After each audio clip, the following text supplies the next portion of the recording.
Hello, everybody, and welcome to our program. Today's guest is Askold Krushelnycky. It's my colleague. He's a journalist, and he's currently a foreign correspondent for the Independent, for the Sunday Times, and freelance. And as well, he is the freelance for different world issues. So, hello.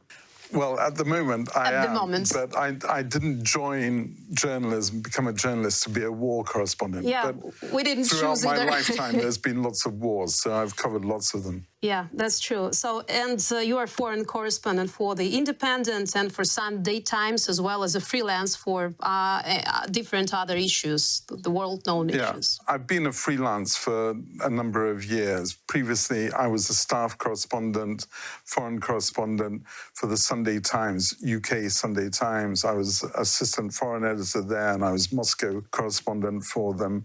And for a newspaper called The European, I was the chief correspondent. I've worked for a variety of British newspapers. Of course, it's very interesting to talk with you about how the journalism and international media attitude toward what's going on in Ukraine changes right now, and we'll talk about it a little bit later. But now it's interesting to know a little bit more about, as I know you have Ukrainian roots. So can you tell a little bit about this? Yes, I do, with a name like Krushelnycky. Krushelnycky, that's right, too.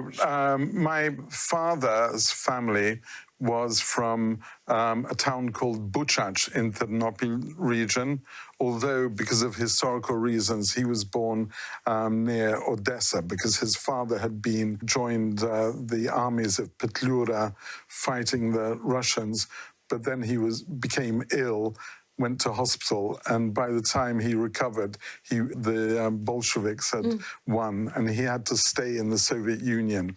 And my father was born in the Soviet Union, but after the Second World War began and Germany invaded Poland, and then the Soviet Union invaded Poland and took what is now Western Ukraine, they moved back to Buchach.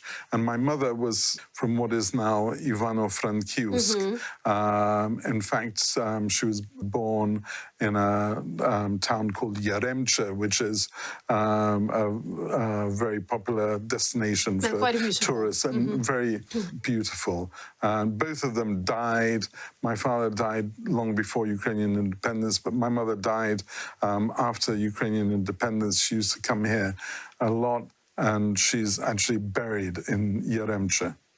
So you was born in London? I was born in London, yes. So how you managed to save all this Ukrainity in your family? I mean, do you have any connection to diaspora? And as well, we know that there's a huge diaspora in Canada and United States, but it's interesting how widespread it's in Great Britain. And do you have a connection to this diaspora? And how it changes right now after the beginning of the war, how it became more spread in the Great Britain, for example? Well, home is actually in Washington, D.C., because that's where I live. I've lived there for 13 years. But Britain, London is where I was born. And until the Second World War, there was no Ukrainian diaspora in Great Britain. There was in Canada, there was in the United States. Ukrainians emigrated there towards the end of the 19th century, and they were well established before the beginning of the Second World War, and they were already trying to help Ukraine during the Second World War.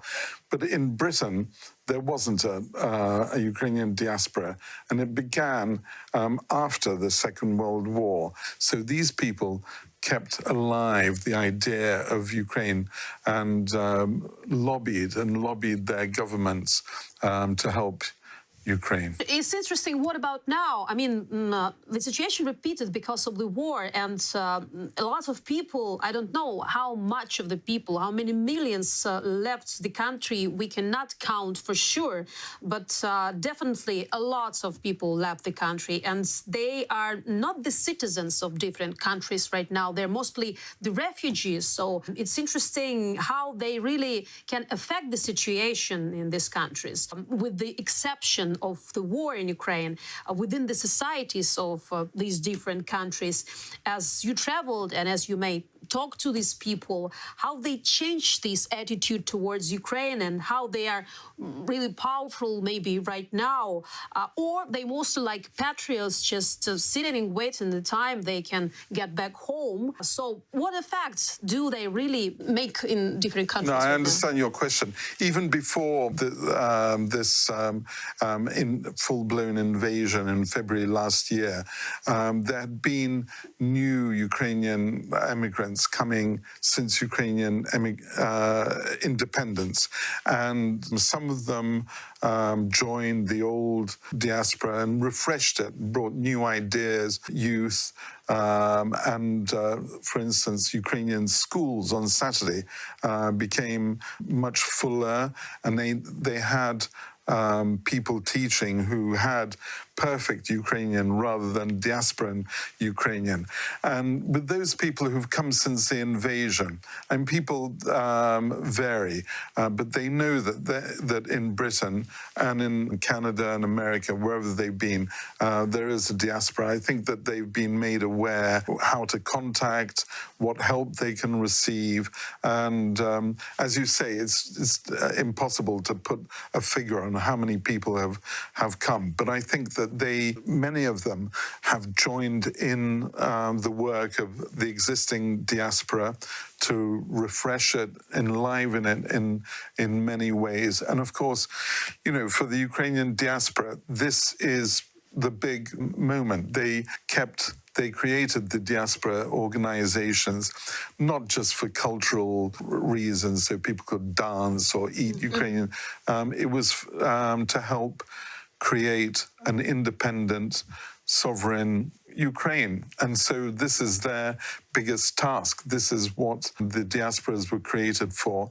And I think that they know, and they're working as hard as they can to contribute somehow to Ukraine's surviving this onslaught by Putin and the Russians and coming out victorious, and then being propelled into the European Union, NATO, and so that Ukraine finally gets its proper place on the world stage. So let's talk about the informational instruments that Putin uses all this period in the politics. But now these instruments are mostly on Ukrainian side, because now everybody in the world, mostly everybody in the world, know where Ukraine is, and that is this independent country, and so that is not a part of Russia and part of the former Soviet Union. Okay, but not definitely not Russia. It is the country with its own culture. So how can these people help in fighting disinformation or misinformation and against all this fake reality that has still been created by Russian propagandists abroad and in different countries? And how do these people, real Ukrainians that stay right now in different countries, help to fight this disinformation? Is that a powerful instrument right now? Well, truth is a powerful instrument, and fighting fake information, distorted information, whatever you call it, in the end, it's a fight for truth. Unfortunately, Putin, for years, and the Russian system, they've always, during Soviet times and whatever you call this bandit Putin oligarchic system, lying is like a natural default mechanism for them. And the Ukrainian diaspora, the people who've come over and those who were already there, are fighting it in a variety of ways. And there are groups who look at specific stories. There's an organization called Stop Fake, which they say forensically, they look at a Russian lie in the Russian media, and they very deliberately dissect it, show where the lies are, and tell the truth. Western media, television, radio, streaming channels, print publications, talk to the people who've come over from Ukraine as refugees, but also to diaspora organizations. And they're talking to them much more than they ever did before Putin's invasion last year. And they're interested in a way that they never were to hear about Ukrainian history, about Ukrainian culture and the Ukrainian side of the story. And they believe it because they've seen Putin and Russia just exposed in their lies in a way that the Kremlin can't deny. So they know that Russia lies. Whatever Russia now says, it could be the truth for a change, but it's going to be very closely scrutinized because everybody's used to the Russians lying. Conversely, there's a big appetite for information about Ukraine, this country that many people hadn't heard about, couldn't put their finger on a globe and say where it was at the beginning of 2022. And they know where it is. They told that the Russian army would crush Ukraine in 3 or 4 days, and that didn't happen. And they were amazed. And now they're full of admiration for the way the Ukrainian, not just the Ukrainian military, but the whole Ukrainian people have reacted to this horrific challenge. They've seen the horrors inflicted by Russia.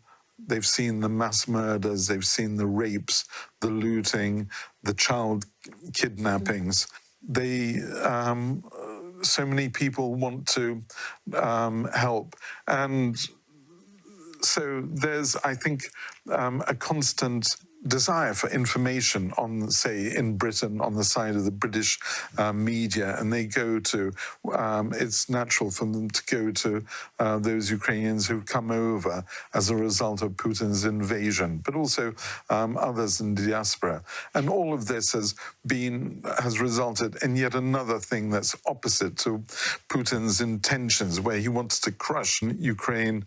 Instead, people now know much more than they ever did about Ukraine. He thought NATO would fall apart. NATO's growing.